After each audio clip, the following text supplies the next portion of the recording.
que pensar.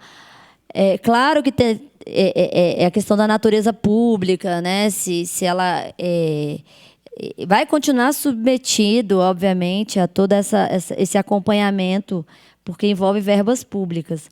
Mas, por outro lado, essa limitação remuneratória faz com que aqueles profissionais mais gabaritados também nunca fiquem, né? Então, é algo a ser observado, mas de qualquer forma, foi uma alteração aqui da MP. Os salários dos gestores, então, passam a ser sem limite em relação ao teto constitucional.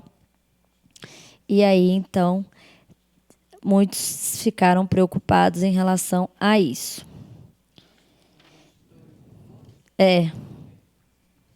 A remuneração deles. Tá. E a outra questão também é da natureza, né? Eu até peguei aqui... Deixa eu pegar aqui a...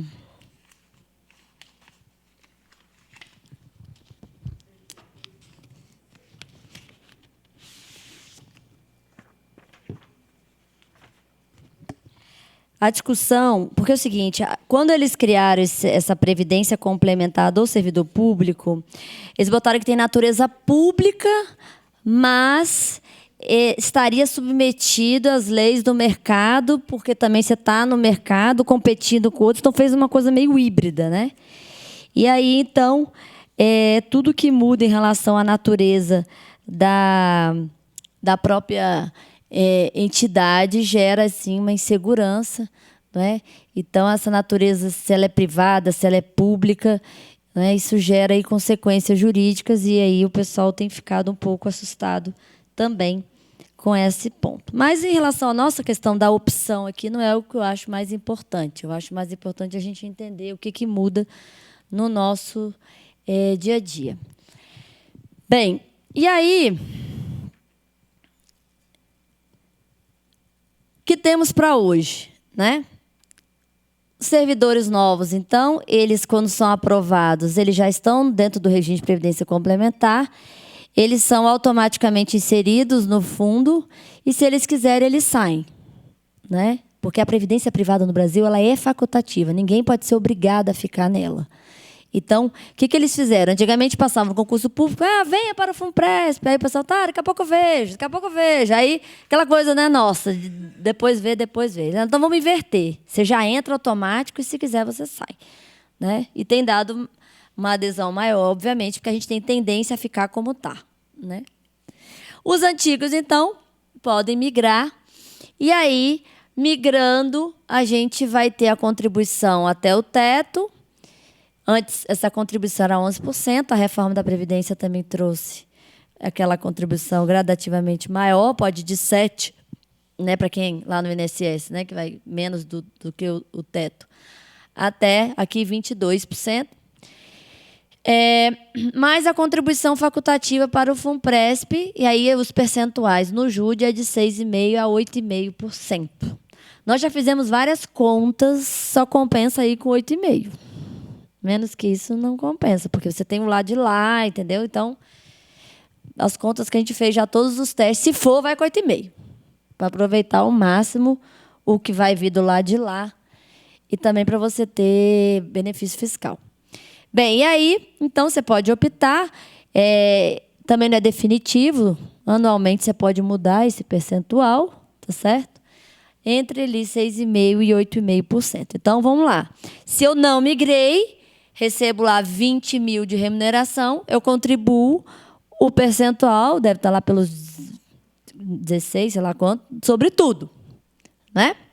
Se eu migrei, eu contribuo para o regime próprio até o teto, e se eu aderir, eu vou contribuir até 8,5% da diferença para o fundo, certo? E aí, o meu patrocinador, que é a União, vai contribuir com mais R$1 do que eu botar, ele vai até 8,5% comigo, certo? Se eu não aderir, o que acontece? Sobra na minha mão um valor líquido, certo? Mas que o imposto de renda vem e pega também mais, concorda? Porque se ele não foi na contribuição, vai vir no imposto, né? Então...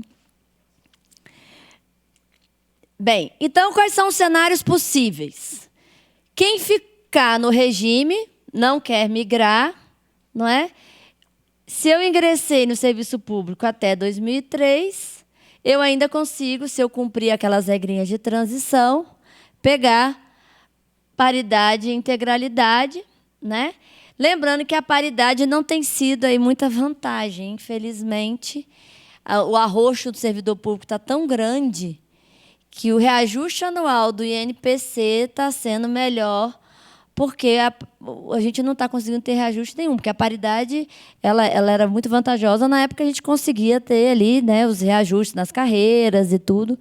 Como isso tem sido muito difícil, acaba que... E aí tem algumas pessoas que, inclusive, normalmente, quando o BE fica muito bom...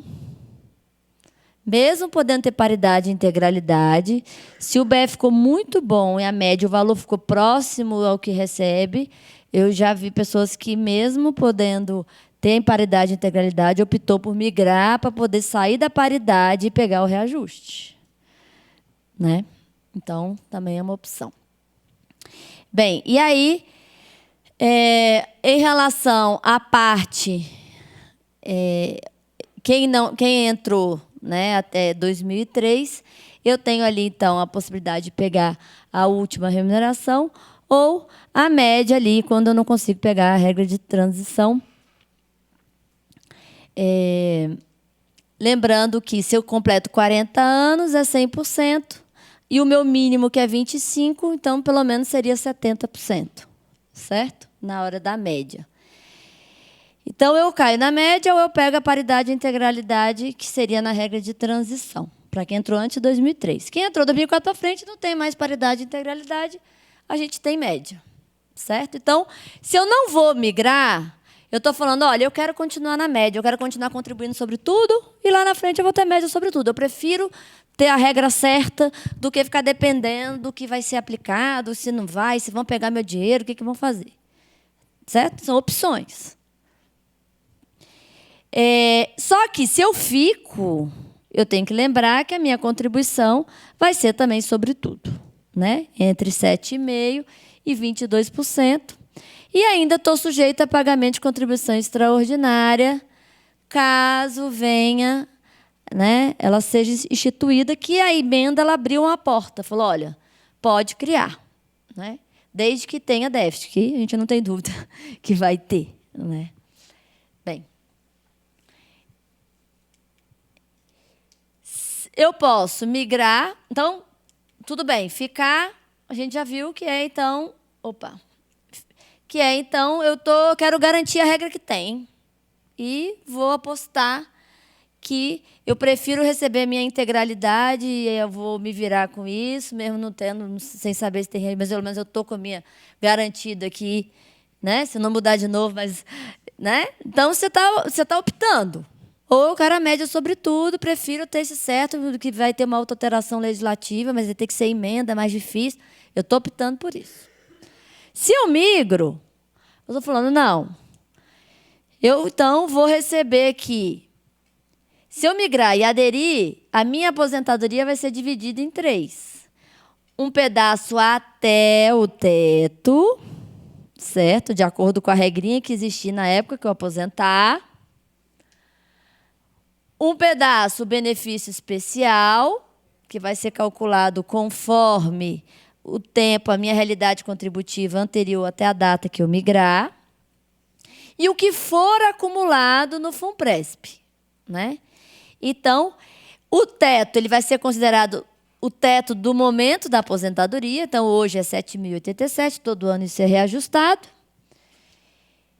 Quem migrou até 2021 vai ter uma regra do BE diferente de quem migrar agora, que é aquilo que eu falei para vocês. Quem migrou até 2021, fazia a diferença da média das 80 maiores contribuições, atualizados monetariamente, né? E o teto multiplicado pelo fator de conversão, que era aquele outro diferente, homens e mulheres, não é? E aí, quem migrar a partir de agora é média de todo o período contributivo. Então, já vai dar pior a média. E o novo fator de conversão, que é igual homens e mulheres. Certo? Então, fizeram uma regra pior. É uma janela de imigração pior. Thaís, vai valer a pena? Temos que fazer conta. Isso vai ficar assim? Não sei. Nós estamos brigando lá para tentar voltar que seja a regra anterior. Né? Provavelmente isso vai ser até judicializado. Eu mesmo faço questão de judicializar. Mas, por essa regra, eles entendem, eu até ouvi eles falando que eles congelam a regra na época. Então, aquele servidor que optou pela migração lá, ele congelou do que tinha até então. Quem migrar agora está congelando o que tem até agora. Então, a lógica que eles usam lá é essa. E aí, então, ficaria o BE e o FUNPRESP. Aí é aquela lógica de capitalização. O que, Thaís? O que acumular? Então, essa acumulação é óbvio que quanto mais tempo, você vai acumular um fundo maior e de acordo também com a performance, né? Tá, Thaís, e a performance? Bem, aí a gente tem que analisar alguns pontos e essa decisão vai entrar muito na comparação que alguns servidores fazem de aderir ou não ao FUNPRESP ou ir para outros fundos ou o que vai fazer com o dinheiro que sobrar na mão, né? O fato é que lá na frente você vai... Como é que vai receber esse valor? Vai ver o que foi acumulado, reserva matemática acumulada, e dividir pelo número de meses correspondente à expectativa de vida na data da aposentadoria. Quanto? Lá na frente só que você vai saber. Qual vai ser a tabela da época, certo? Tá, e se eu viver mais do que a expectativa de vida? Se eu insistir em viver? Aí você tem um redutor. Né? Vai receber 70% do valor. Tá no slide mais para frente aí. E migrar e não aderir. Se eu migrei e não aderi, só tenho dois pedaços. Do regime próprio, que vai até o teto, e o benefício especial. Esse benefício especial ele vai ser maior quanto mais tempo você tem de contribuição para a União. Então, se eu sou uma servidora que advoguei 15 anos, contribuí para o INSS, tenho muito tempo, então eu tenho tempo de contribuição, mas se foi contribuído lá no INSS, meu BE não vai ser muito bom. O BE fica bom, normalmente, para quem tem uma carreira toda de serviço público, e especial se for toda na União, por conta daquele fator lá que eles estão considerando só o tempo contribuído para a União. Tá? Então, tem que fazer conta e varia cada um, né? Tá, esse BE vai ser pago? Como é que vai? Bem, a gente... veja que a própria medida provisória tentou aqui dar um pouco um ar de dizer, não, é ato jurídico perfeito, não, vai valer a regra da época, porque também é algo que a gente se preocupava muito e preocupa, né? E se eles mudarem a regra no meio do caminho? Que nem mudaram agora para os novos. Não, gente, agora não tem dinheiro, quebrou... Eu vou proteger os servidores públicos? Não vou, né? Os marajás? Não vou, assim que eles pensam. É assim que faz na mídia? Não, então vocês vão receber menos. Então, essa é uma insegurança que tem, porque é algo a ser pago lá no futuro. Porém, aqui a gente teria elementos jurídicos para sustentar, que é ato jurídico perfeito, etc. E a MP tentou melhorar, esclarecer um pouco mais isso. E aí, então, eu teria o cálculo do BE de acordo com a regra do momento. Quem migrou até 2021 ou quem migrou a partir de agora, nessa nova janela que se apresenta. Aqui é o que eu mencionei para vocês. Se a pessoa vive mais do que o tempo da expectativa de vida, ela passa a receber esse benefício por sobrevivência, que seria 70% do valor. Aqui, quem migra e adere, a gente sugere, principalmente se tem filhos pequenos, a também contratar seguro de vida. Por quê? Porque se vier uma morte e eu tenho filho pequeno, eu tenho pouco tempo de acumulação para uma pensão por morte, né? E normalmente os valores são valores bons assim do mercado, da cobertura adicional de risco. Então, quem migra e adere, a gente sugere, tem filho pequeno, né, tem dependentes, também contratar, que é possível você ter ali uma cobertura adicional de risco, seja por incapacidade ou morte. Por quê? Porque são situações de risco que corta, no meio do caminho, corta a sua acumulação, né? Então, vai resultar no cálculo depois, porque você vai receber proporcional ao que foi acumulado até aquele período. Na parte da acumulação, né? Então, o que acontece, gente? Previdência privada é o que acumulou. O que tem de diferencial aqui no de vocês, que não tem nos outros, se tem só nesse, é que tem um fundo coletivo. Então, dos R$ 100 que vocês colocam, não vai tudo para a conta de vocês. Um pedaço vai para a taxa de carregamento. Eu até anotei aqui os valores. E um pedaço vai para esse fundo coletivo. Nesse fundo coletivo, que é de cobertura de benefícios extraordinários, então, 4,5% vai de taxa de carregamento e 13,67% vai para esse fundo de cobertura dos benefícios extraordinários. Então, de R$ 100, R$ 81,83 é que vai para a sua conta individual. Certo? Porque tem esse fundo coletivo para essas situações, para dar conta de pagar essas situações de risco. Um ponto a considerar, quando a gente vai migrar ou não vai, um ponto que a gente considera é a questão da tributação.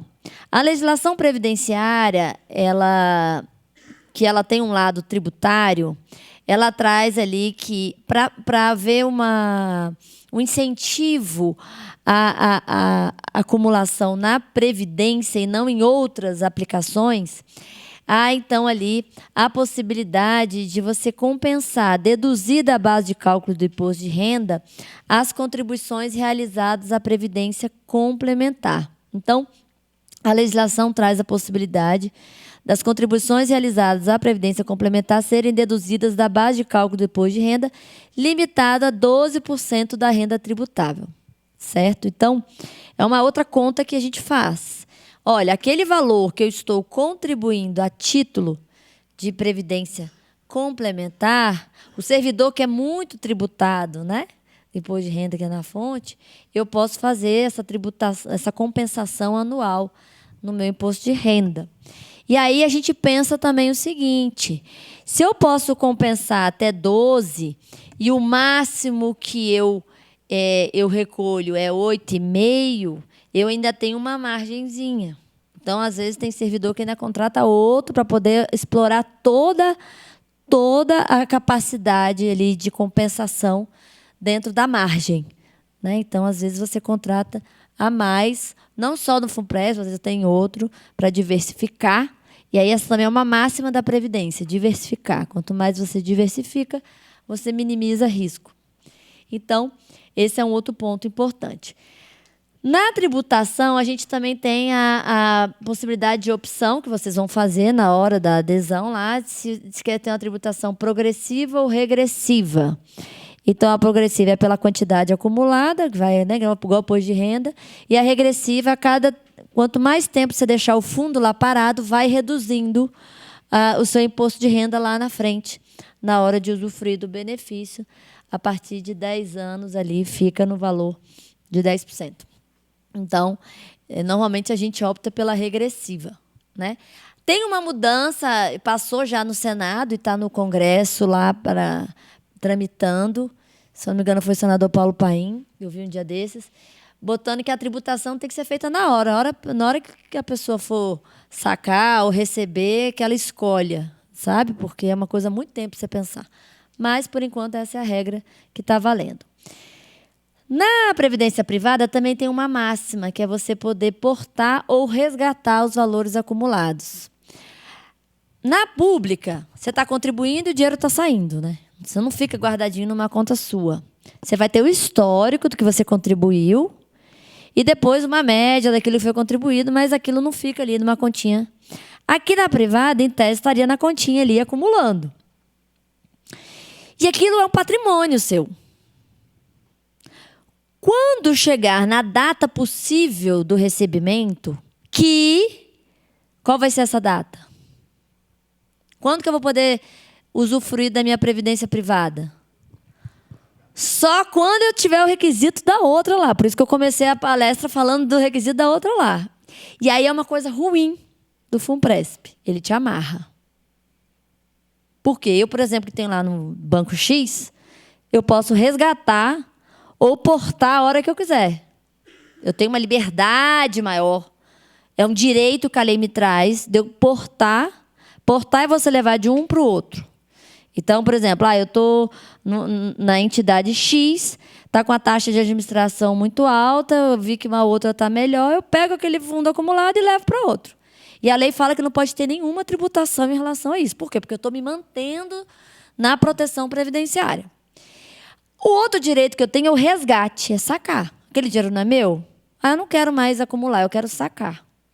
No saque, que é o resgate, normalmente você perde. Né? Você perde um pouco, paga imposto e tudo mais, mas é um direito que você tem.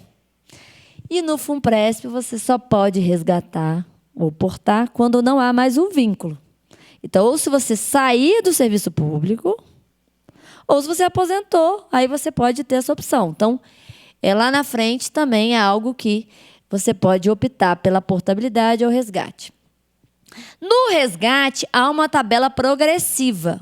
Lembra que o empregador está contribuindo contigo lá, até 8,5%, se você sacar, ele não vai te dar todo o dinheiro que o empregador, no caso a União, contribuiu.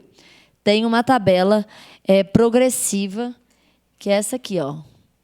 Então, quanto mais tempo você está lá com dinheiro acumulando, vai aumentando o percentual da parte do patrocinador que você vai poder sacar, se você for resgatar, tá certo?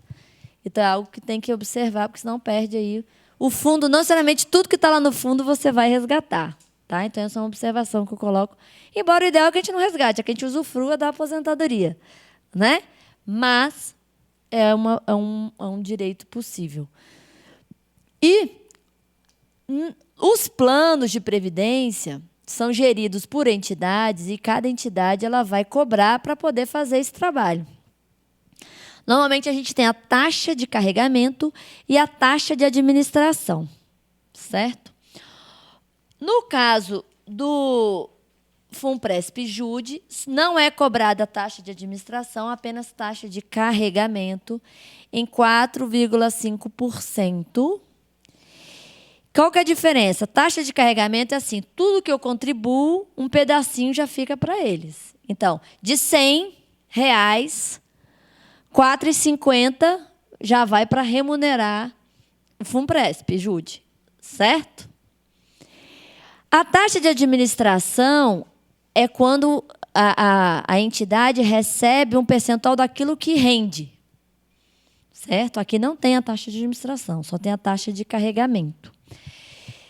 É alta? É alta. Normalmente, quando a gente vai para mercado, a gente vai ficar ali entre 1 até 2. Mas o que o FUNPRESP alega? Ele fala assim, olha, eu aqui não estou cobrando taxa de administração, que os outros cobram. Então, a longo prazo, você vai aumentar a sua acumulação e eu não estou cobrando no que está rendendo, só do que já foi contribuído.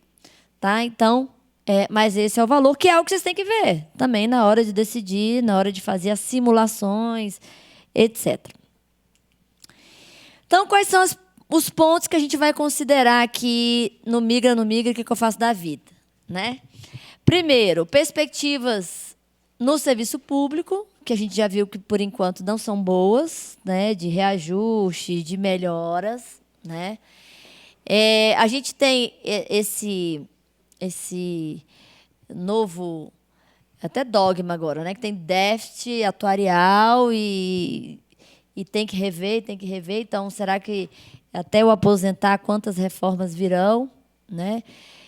Um dado real, que o número de servidores ativos cada vez menores para dar conta de pagar os inativos. Então, dentro de um regime de repartição que exige uma maior solidariedade, a conta não fecha, né?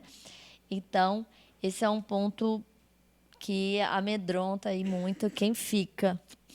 E é um dos pontos para quem resolve ir, né? E aqui tem uma situação, porque lá no regime geral, no INSS, além da contribuição que eu faço, eu como advogada, por exemplo, meu empregador pode fazer, eu tenho contribuição sobre aí, loterias, eu tenho contribuição de COFINS, PIS, tem uma diversidade de contribuições, não é só. E o regime próprio não, é só do ativo, inativo e também do empregador, né? Então, enquanto for assim, não tem dúvida que haverá cada vez uma contribuição menor.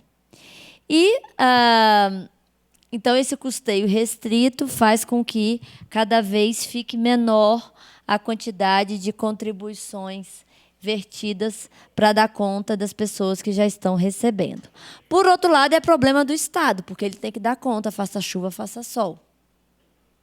Porque na Previdência Privada deu déficit, já era. Na pública, está dando déficit e tem que pagar. Então, também você tem a segurança que está na lei, você tem que receber. Minha mãe está aposentada na integralidade, problema, você está dando déficit, vai receber a integralidade.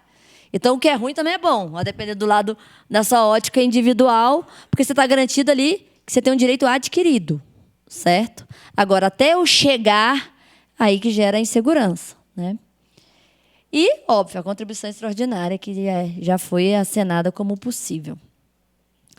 Esse teto do regime geral ele é reajustado anualmente, a gente nunca sabe se vai ser mantido, quanto, né? E, por outro lado, quanto que eu vou ter, o que vale mais? A minha paridade, que iria corrigir os reajustes, que a gente hoje não tem tido, ou me contentar com reajuste anual, que também não é maravilha, não. O que tem de cliente que chega para mim, aposentado da INSS, fala, doutora, quando eu aposentei, minha aposentadoria dava 10 salários mínimos. Agora só dá 3. O que eu faço? Senta e chora, não tem o que fazer. Por quê?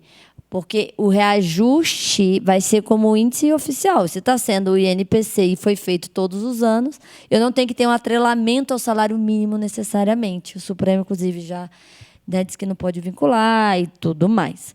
Então, também não é o melhor reajuste do mundo, principalmente a gente que tem um poder aquisitivo melhor, que nossa inflação não representa necessariamente os itens, né, do reajuste da cesta básica, só, etc. Né? Mas é melhor do que nada, do jeito do arroz que está tendo também. Né? Então, que é paridade versus reajuste anual? Essa é uma coisa que a gente tem que ver quem ainda tem direito a isso. Essa natureza jurídica do benefício especial, tem gente que confia que vai ser pago, outros desconfiam. Né? A MP tentou trazer aqui um pouco mais de segurança em relação a isso, mesmo sendo uma MP. Né? O valor da contribuição previdenciária atual em caso de imigração. Então, hoje eu contribuo 16%, vou contribuir menos. Então, tudo isso é conta que a gente faz para ver. Né? A expectativa de vida, aqui também é outro ponto. Na pública, paga até eu morrer. Na privada, eu vou receber, em relação ao acumulado da Previdência Privada, eu vou receber até a minha expectativa de vida e depois proporcional. Lembra que eu mostrei para vocês? 70%. E a parte da pública, até o resto, porque segue a regra de ser vitalícia. Então, tem que fazer conta que, num determinado momento da vida, se eu insistir em viver, eu vou ter uma redução ali num determinado momento, quando eu ultrapassar essa expectativa de vida. Que eu não sei quanto vai ser, só lá na frente. Né? Todas as reformas administrativas também é algo que a gente tem que ver, a depender da carreira, o que tem de perspectivas, né? E verificar na sua situação concreta, né? Redução de carga horária, remuneração. Eu mesma lá atendo muito médico. Os médicos podem ser 40 horas ou 20 horas. Né? Daí eles pegam e reduzem para 20 horas. Isso dá um impacto muito grande depois na hora do cálculo dele, né? Então, tudo isso a gente tem que analisar na hora de decidir o que vai, se vai ficar ou não. Se eu quero continuar no serviço público, tem gente que, principalmente os mais novos, não sabe se vai continuar ou não no serviço público. Se você não sabe, migra logo, porque ali já fica um patrimônio seu do que você está contribuindo aqui no público, depois vai ficar, né? Você leva o tempo, mas não leva o dinheiro. A existência de dependentes é algo muito importante a gente analisar para o recebimento da pensão por morte. Pensão por morte. A pensão por morte ficou uma regra, assim, indigna. Porque ela é assim, na hora do... Isso para todo mundo, não tem regra de transição.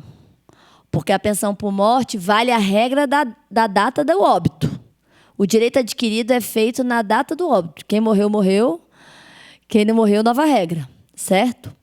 Na data do óbito, agora para a gente pensar pensão, certo?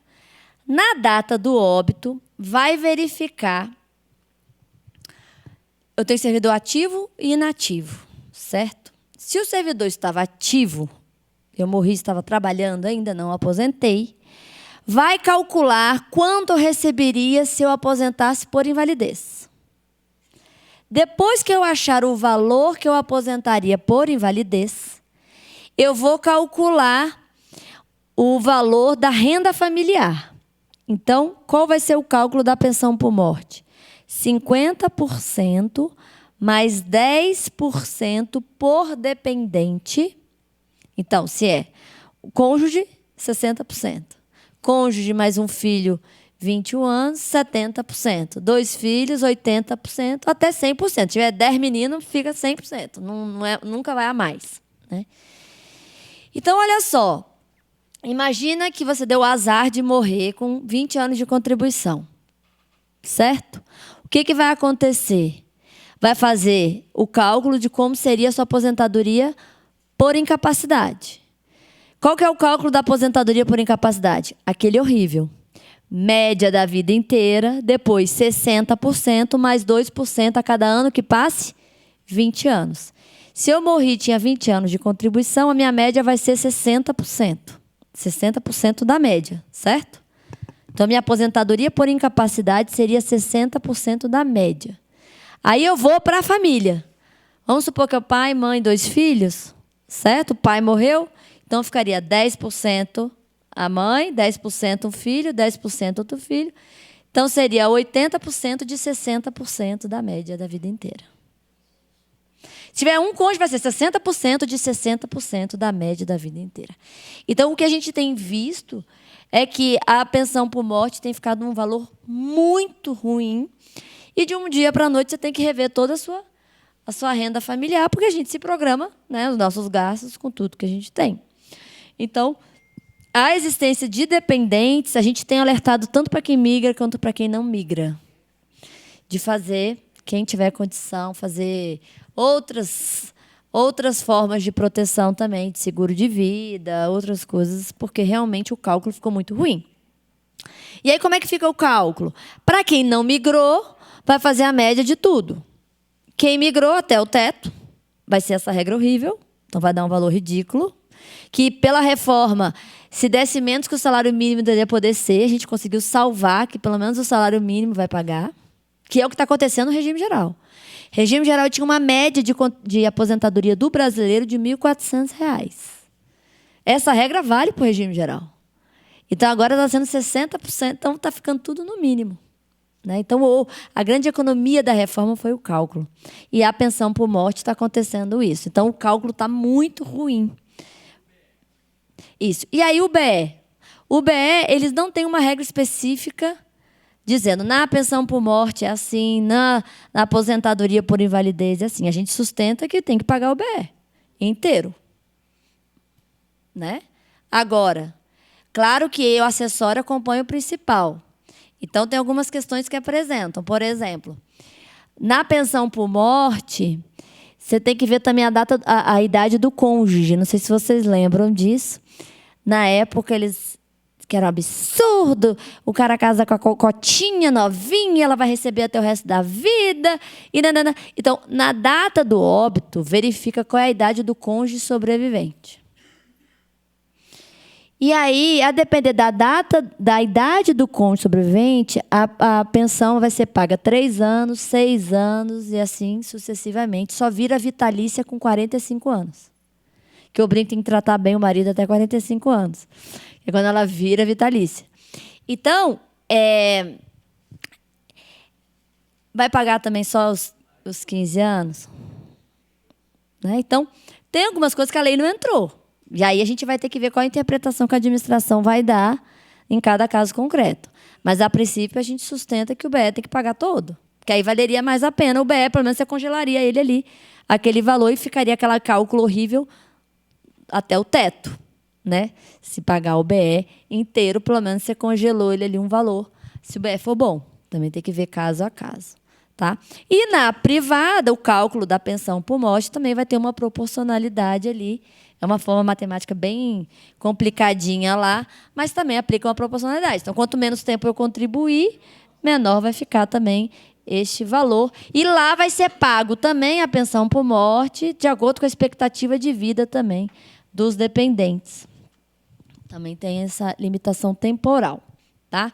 Então, a questão da pensão por morte também é relevante.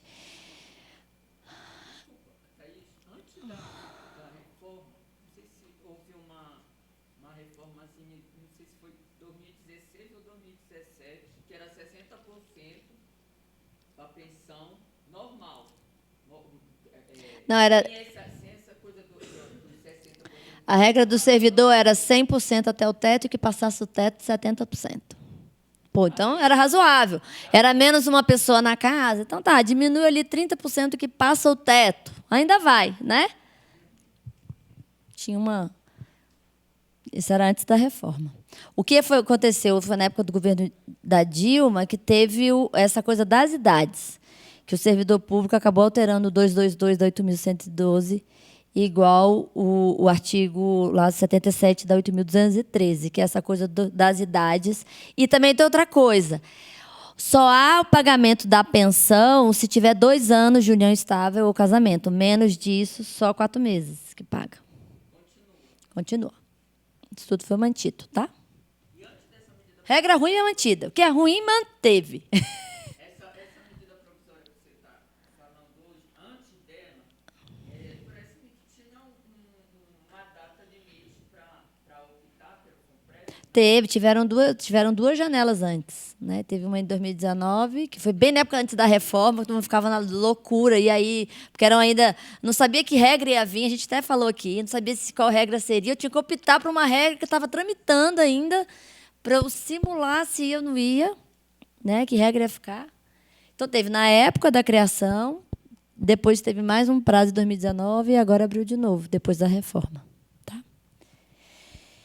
Bem, aí aqui também tem gente que fala, olha, eu prefiro migrar, o dinheiro sobrar na minha mão, eu faço o que eu quiser com ele. E aí tem que ter educação previdenciária, porque senão a gente gasta. Dinheiro na mão, a gente gasta. Eu dou experiência própria, nós, advogados. A grande maioria não contribui, ou contribui só no mínimo, entendeu? Não adianta. Então, ou a gente cria uma disciplina, a gente não fica pensando que daqui a 30 anos eu posso passar, eu vou ter que... Não pensa. Então, tem que ter bastante educação previdenciária aí. Outra coisa, quem já tem histórico de afastamento por motivo de saúde, diagnóstico de doença, é uma coisa que tem que pensar, porque entra no cenário a possibilidade de aposentadoria por invalidez. E aí o cálculo, como é que fica disso, você tem que fazer também essa projeção. Você já teve ali licença mais de um ano, né? Você já tem ali um histórico de licença, você não vai ter tempo para acumular lá na privada, né? Então, tem que analisar isso também. Você não falou, se morreu antes da reforma, antes de novembro de 2019, e já era aposentado, aí não cai naquele 60% dos 60% da média lá. Cai. Não, olha só. Quem já era aposentado antes da reforma, mas morreu depois, aí o que acontece? Não vale a data do óbito? Só que aí, foi até bom você perguntar, porque eu esqueci de falar. Eu falei do ativo, né? O inativo vai ser 50% mais 10% por dependente do valor da aposentadoria. Então, quem já estava aposentado antes da reforma, pega o valor da aposentadoria e vai para a família. 50% mais 10% por dependente. Mesma coisa. Porque o direito adquirido da regra da pensão só quando a data do óbito. Se o óbito é posterior à reforma, aí vale a regra dos 50%.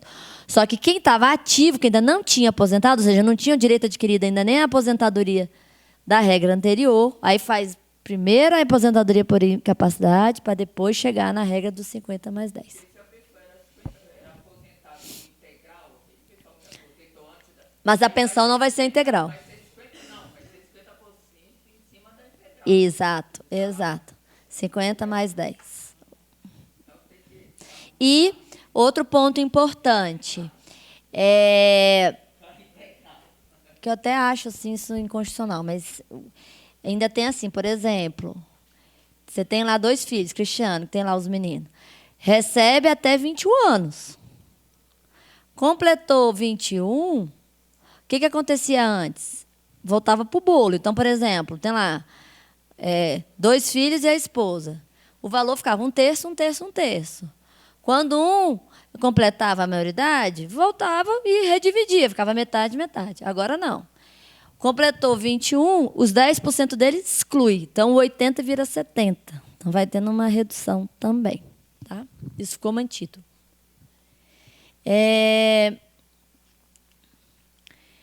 Rentabilidade do plano. Então, quando a gente vai fazer cálculo, e aí eu não oriento ninguém a migrar sem fazer conta, você também tem ali previsões de rentabilidade. O FUNPRESP JUDE, ele tem um perfil mais conservador e tem conseguido atingir as metas que ele tem disposto a fazer. Então, no último ano, inclusive, ele performou até um pouquinho mais do que ele previa. Rentabilidade de 2021 foi IPCA mais 4,28, IPCA 10,6, né? E a previsão para 2022 é IPCA mais 4,29%. Aí a pessoa pensa, não, eu acho que eu sozinho, investindo em outras coisas, eu consigo uma rentabilidade maior. Aí é perfil, gente. Tem gente que tem perfil de investidor, tem uns clientes lá do Banco Central que entendem pra caramba. Então, vários migram e não aderem, porque pega o dinheiro e usa outras coisas. É de cada um. Mas é algo que a gente tem que pensar. O custeio do plano, taxa de carregamento, taxa de administração, né? Lembrar que tem esses custos também. Então, não é 100% do que você investe que vai para o seu fundo, né? Então, você tem que fazer conta disso também.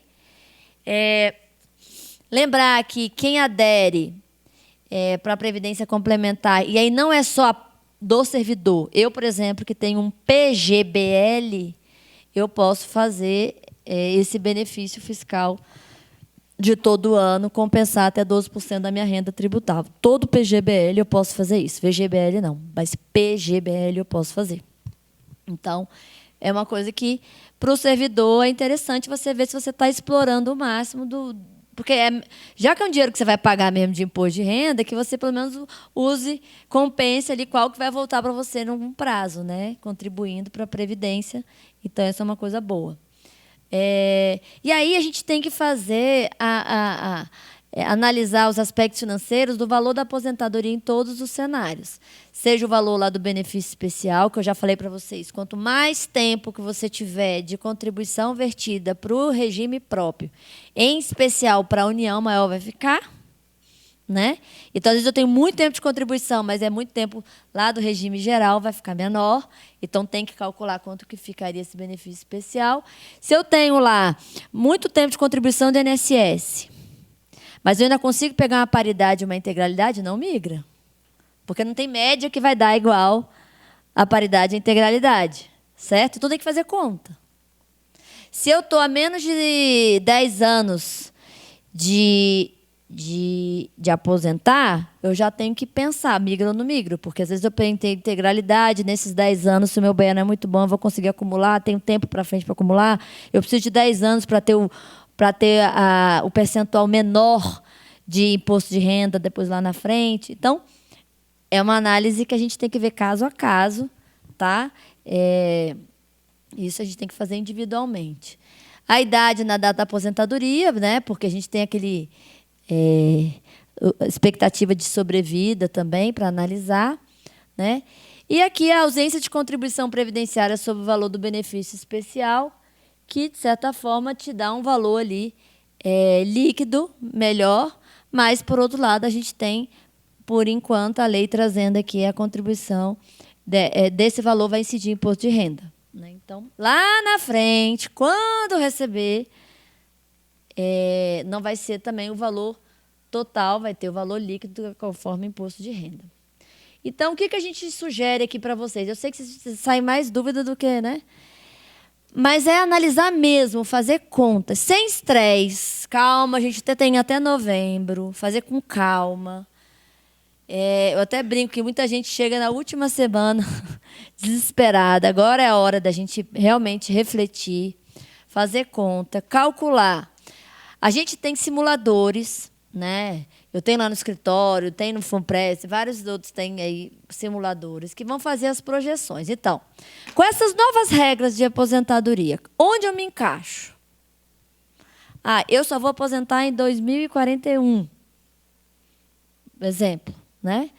Em 2041, então isso dá tantos anos para frente, o meu BE daria tanto para trás, mas a rentabilidade eu vou fazer ali.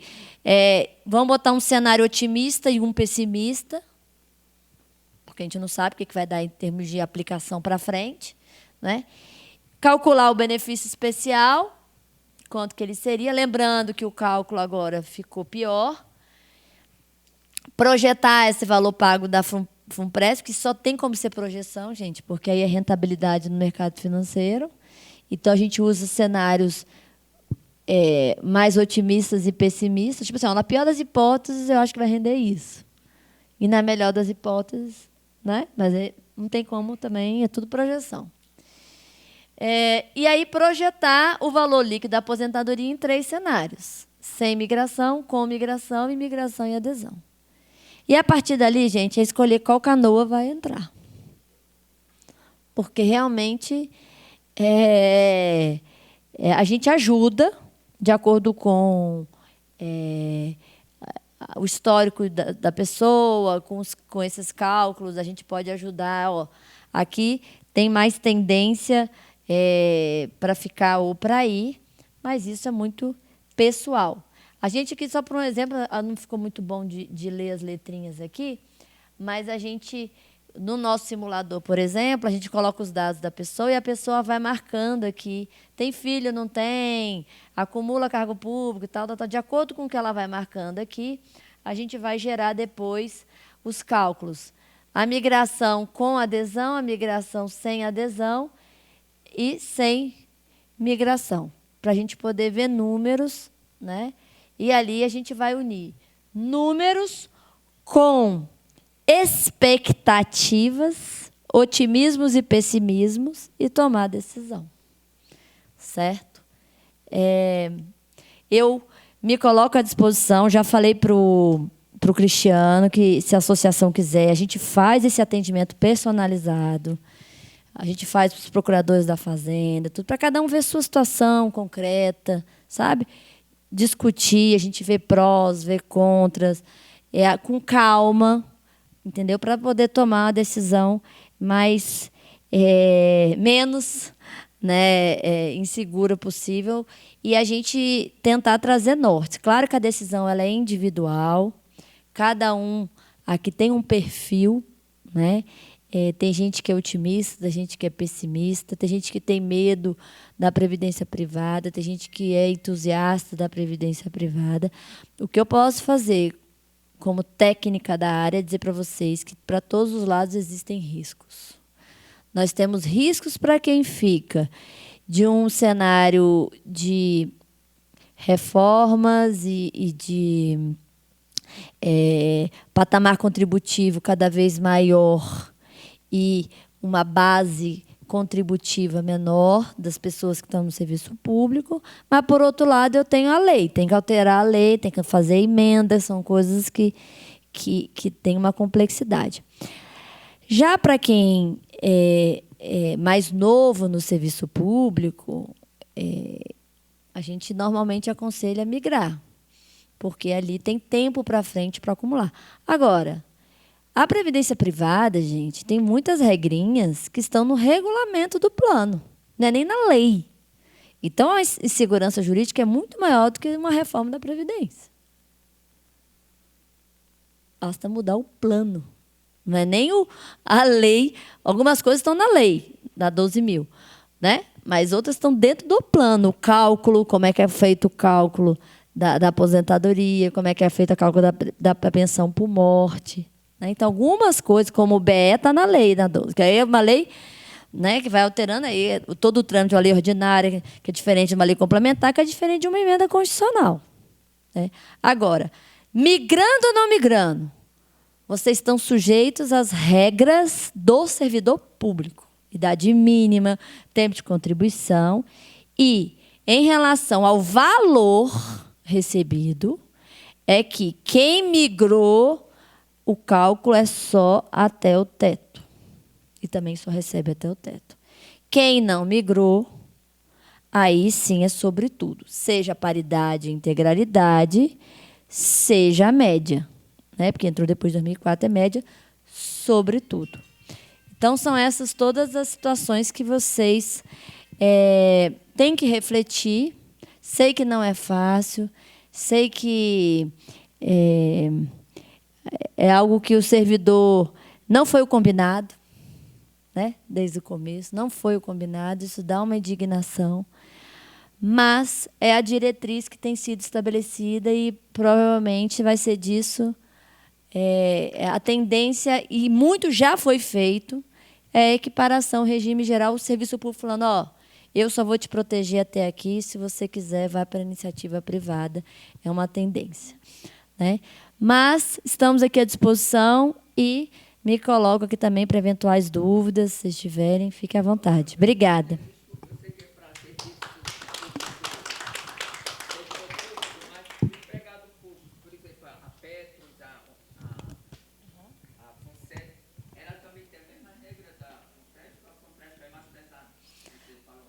Não. Não, lá também. Lá é amarradinho no contrato. É amarrado no contrato, né? Só quando você sai da Petros que você... Se você adere, né? Você não é obrigado a aderir, mas se você aderir... Como tem a contribuição do patrocinador lá também, a Petrobras, patrocinadora, te amarra. Aí você é assim. O que acontece? Que acontece aqui também. Quando você... Se você extingue o vínculo, você pode resgatar, você pode portar, ou você pode deixar o valor lá e receber um benefício proporcional diferido lá na frente. Então, eu estava na Petrobras, fui demitida, e estou para outra empresa agora que não tem previdência privada. Quero deixar lá na Petros, eu deixo o dinheiro lá, e lá na frente eu vejo quanto foi acumulado. Benefício proporcional diferido. Aqui também pode. Por exemplo, na minha área, tem vários... É porque vocês, juízes, vocês são muito vocacionados, vocês vão até o fim. Mas, na minha área de previdência, tem vários procuradores do INSS que estão largando para ir para a iniciativa privada, advogar. Né? Que é uma área que tem pouca gente que conhece, tudo. E aí, abre mão para entrar no regime geral, que é só até o teto. Né? E aí, se ele acumulou lá, o que acontece? Né? Ele vai poder extinguiu. Ele pode deixar lá e receber um benefício proporcional diferido lá na frente, quando ele receberia, né, na data. Ou ele pode ter o autopatrocínio. Que é o que o autopatrocínio? Eu continuo como se eu continuasse na empresa. Como se eu pago a minha parte do empregador. Bem mais caro, mas aí é algo que a lei obriga que todos tenham. Então, nesse ponto, eles são iguais, porque isso é uma regra da Lei Complementar 109, que obriga que tenham esses institutos. Né? Quando você diz que faz o cálculo com a vida toda, está falando até 94 para cá.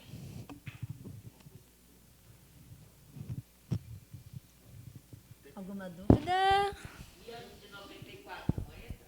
Aí é a tese da revisão da vida toda, que está lá no Supremo para ser analisada. A gente ganhou, mas não levou. Doutora Thaís, alô? Pronto. Doutora Thaís, primeiro, muito obrigado, mais uma vez, né? Parabéns pela sua apresentação. Meu nome é Mário Caron, daqui, eu acho que da turma e eu acho que de mais gente, se tivesse aqui, eu sou o Jurássico.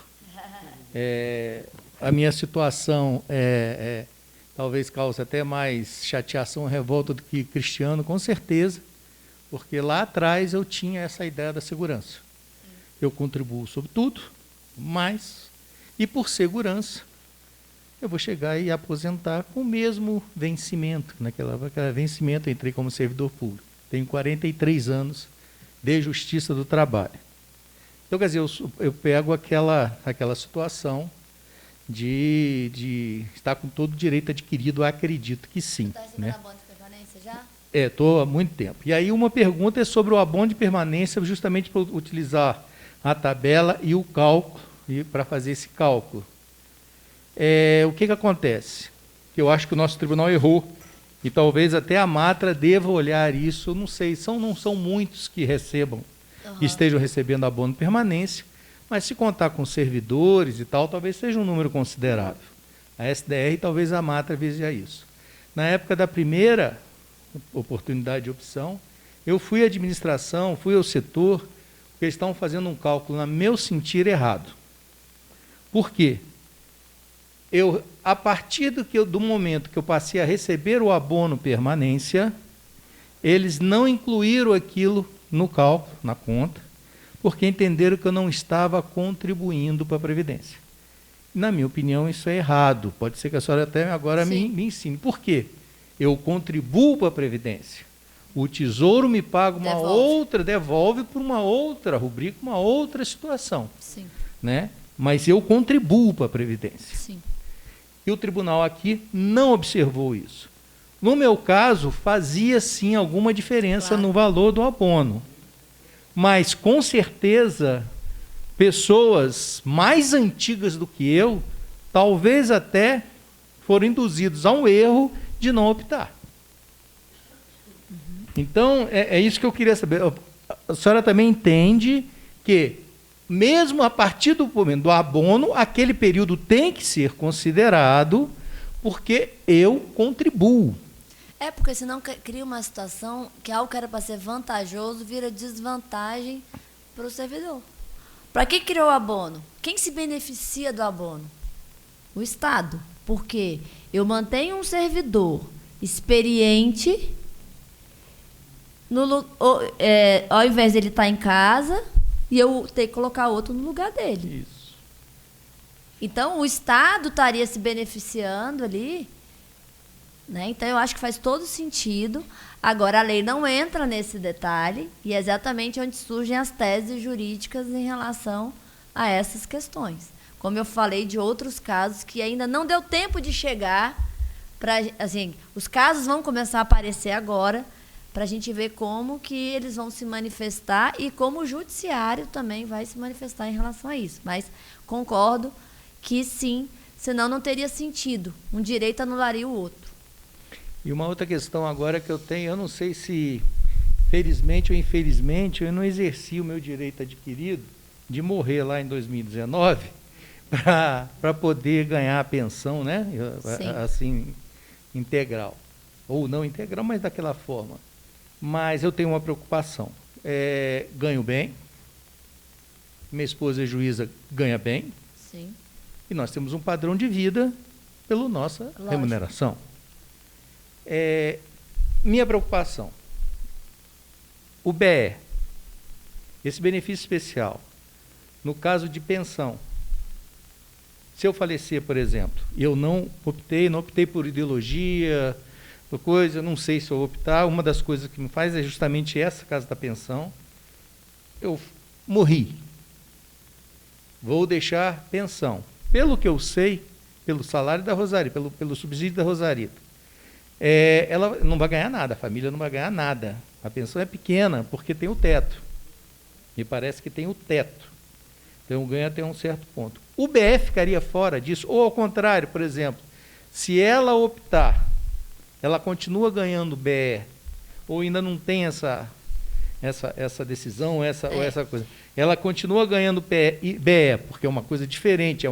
O benefício é uma compensação, é uma indenização, é uma compensação por aquilo que eu já paguei, ou que a pessoa pagou. Sim. Então, não pode ser suprimido. Olha só. É até algo bem interessante isso. Eu não falei disso porque hoje a palestra não era sobre reforma. Quando eu falo da reforma, eu entro nesse ponto, que é a questão da acumulação. Outra mudança relevante na reforma, que impacta muito, principalmente quando o casal é de servidor público, né, é a acumulação. Porque, se eu não me engano, o artigo 24 da Emenda Constitucional 103 traz lá limites de acumulação. Aposentadoria e pensão, né? Você poder acumular. Então, há uma proporcionalidade em relação. Então, vamos supor, se um é aposentado e o outro vem a falecer, eu tenho que optar pelo maior, eu escolho a aposentadoria ou pensão, e sobre o outro eu vou acumular só proporcionalmente de acordo com uma tabela que está lá na reforma, né? Então, uma estratégia quando os dois são casados, nessa tese que o BE não entraria, é um migrar e o outro não. Entendi. Para tentar o quê? O BE não entrar na acumulação, nesse limite. É o artigo...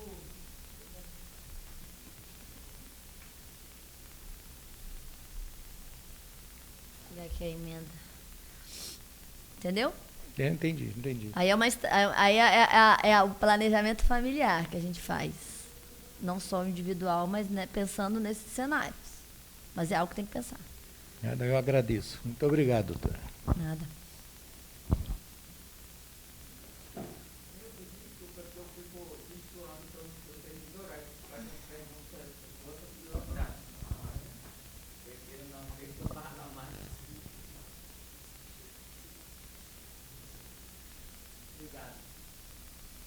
Aqui, ó, é o artigo 24 mesmo. É vedada a acumulação de mais de uma pensão por morte deixada por cônjuge ou companheiro no âmbito do mesmo regime de previdência social, ressalvadas as pensões do mesmo instituidor decorrente do exercício de cargos acumuláveis na forma do 37, né, contra médico, aquelas situações. Será admitida, nos termos do parágrafo 2º, a acumulação de pensão por morte deixada por cônjuge ou companheiro de um regime de previdência social com pensão por morte concedida por outro regime de previdência social ou com pensões decorrentes das atividades militares que trata o 42 da Constituição Federal, pensão por morte deixada por cônjuge ou companheiro de um regime de previdência social com aposentadoria concedida no regime geral de previdência ou regime próprio, e pensões decorrentes de atividades militares, mas nas hipóteses, você pode acumular, mas nas hipóteses de acumulação, é assegurada a percepção do valor integral do benefício mais vantajoso, escolhe maior, e uma parte de cada um dos demais benefícios apurada cumulativamente de acordo com as seguintes faixas. 60% do valor que exceder um salário mínimo até excedente de 2. 40% do que exceder 2 salários mínimos até 3, 20% que exceder 3 até 4 e 10% que exceder 4. Só que não é assim, por exemplo, o valor excede 4 salários mínimos, vai ser 10%. É faixa por faixa. Então, vamos supor que o valor da pensão, eu tenho lá uma aposentadoria de 20 mil, e uma pensão de 15.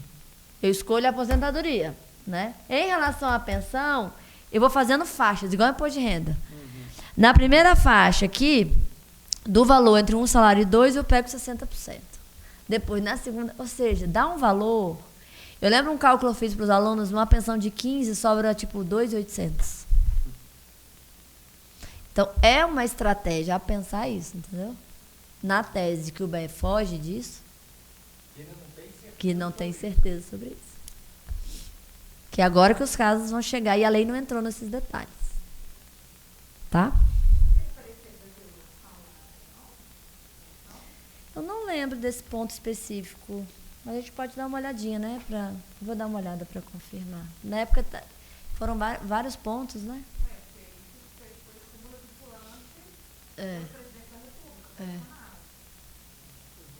É bom a gente dar uma olhada mesmo.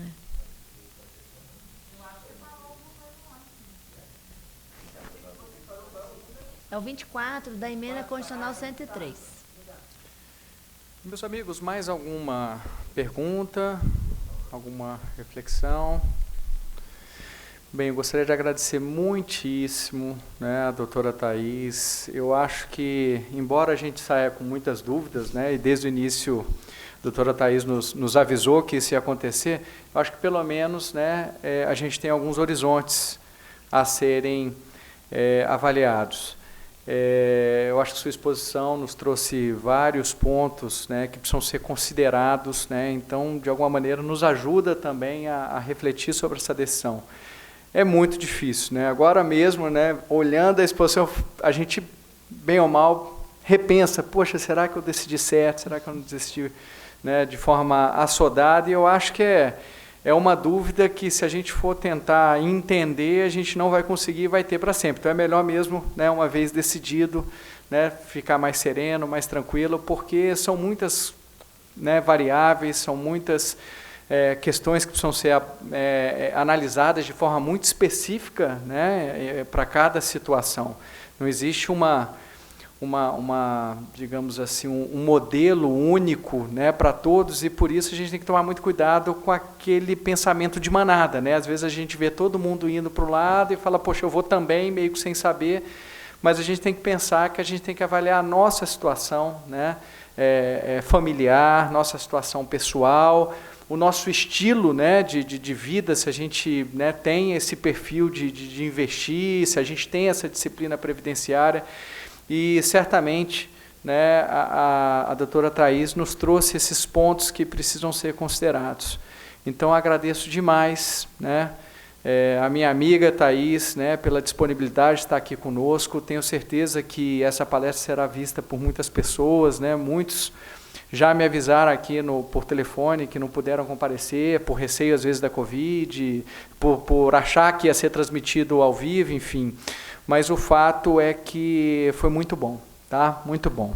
E aí, aproveitando, eu agradeço também a juíza Ana Beatriz, né, que é a nossa juíza aqui, responsável pelo foro, né, que disponibilizou o local. Mais uma vez, ao doutor João Luiz, diretor da escola, né, que é o nosso parceiro nesses eventos, e principalmente a você, Thaís, né, que veio aqui e nos trouxe uma palestra muito didática, muito esclarecedora e que certamente vai auxiliar, né, todos que assistiram. Muito obrigado.